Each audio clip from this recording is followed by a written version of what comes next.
आज शिव महापुराण जी की कथा के क्रम में आज शिव महापुराण के पार्वती खंड का आज 21वां अध्याय। इस अध्याय का नाम है शिव का अंतर्ध्यान होना और पार्वती को नारद द्वारा पंचाक्षर मंत्रोपदेश।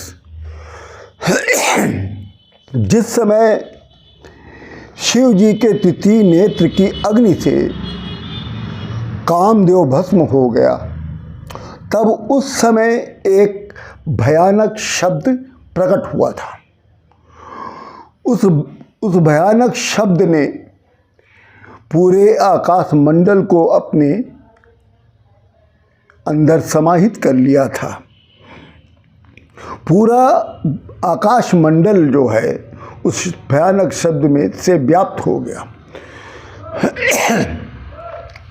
उस भयानक शब्द से पार्वती देवी को ये पता चल गया कि कामदेव भस्म हो गया।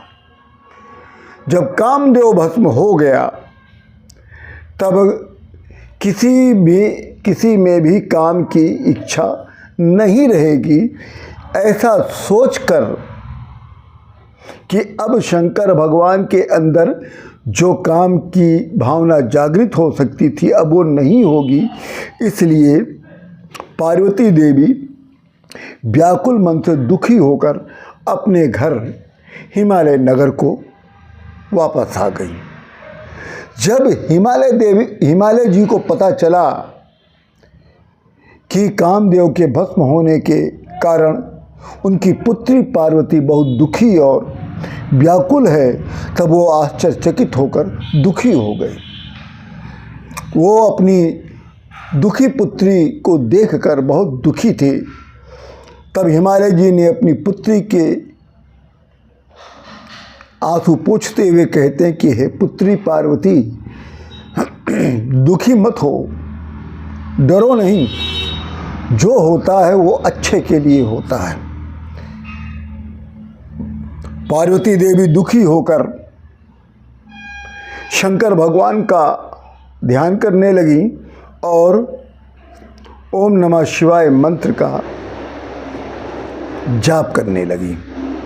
पार्वती देवी इतनी दुखी हो गई थी कि वो पंचाक्षर मंत्र का जप करते करते बेहोश हो जाती थी। जब शिव जी को ये बात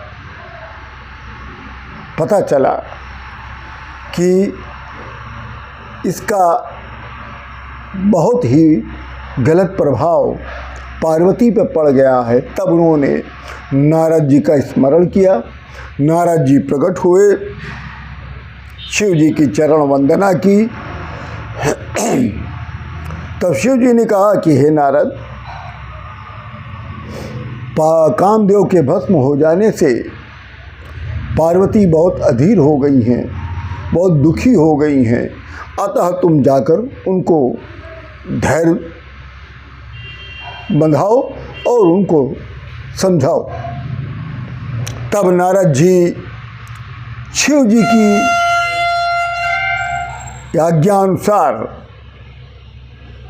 हिमालय नगर गए, पार्वती देवी के पास पहुँचे और उन्होंने पार्वती देवी को पहले दूर से ही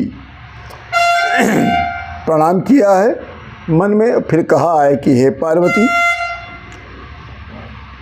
तुम्हारे लिए हितकारी, निर्विकारी और सुख देने वाला वचन कहता हूँ।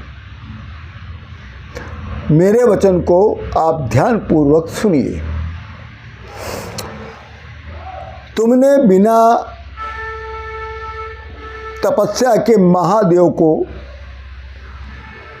प्राप्त करने के लिए सेवा करना प्रारंभ कर दिया, जिसके कारण महादेव ने आपके समस्त गर्व का नाश कर दिया। आपको ये पता होना चाहिए कि शंकर भगवान महायोगी हैं और विरक्त हैं। यदि आपको शिव जी की प्राप्ति करनी है तो शिव जी की चिरकाल तक तपस्या करिए, क्योंकि जब तपस्या आप करेंगी तो तो तब आप शुद्ध हो जाएंगी और तब शिव जी आपको अपनी अर्धांगिनी बना सकेंगे। तब पार्वती देवी जी नारद जी के चरणों में हाथ जोड़कर कहती हैं कि हे नारद मुनि, आप तो सारे जगत का उपकार करने वाले हैं, समस्त विद्याओं के आप ज्ञाता हैं, आप सर्व समर्थ हैं। मुझे उस रुद्र को प्राप्त करने के लिए किस प्रकार से आराधना करनी चाहिए,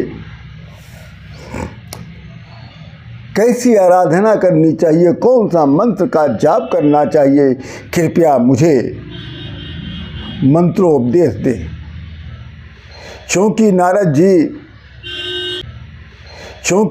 जी ये शास्त्रों ने भी कहा है कि न सिद्धयति क्रिया कापि सर्वेशा सद्गुरु बिना। यह शास्त्रों ने भी कहा गया है और सभी ऋषि मुनियों और देवताओं भी कहते हैं कि बिना सद्गुरु के कोई भी जप तप और ध्यान न सिद्ध होता है न सफल होता है। अतः मैं आपको अपना गुरु मानती हूँ, कृपया मुझे दीक्षा देकर मंत्रोपदेश देने की कृपा करें, जिससे मैं अपने शंकर भगवान को प्राप्त कर सकूँ। तब नारद जी कहते हैं कि हे पार्वती देवी, आप नमः शिवाय, शिव जी का ये पंचाक्षर मंत्र है, नमः शिवाय का जप करें। इस मंत्र से शंकर भगवान प्रसन्न हो जाते हैं और ये जो मंत्र है ये सभी मंत्रों का राजा है। और जब प्रथम बार ब्रह्मांड में शिवलिंग का प्राकट्य हुआ था तब ये मंत्र प्रथम बार प्रकट हुआ था। ये मंत्र कामना, भोग और मोक्ष तीनों को प्राप्त कराने वाला है।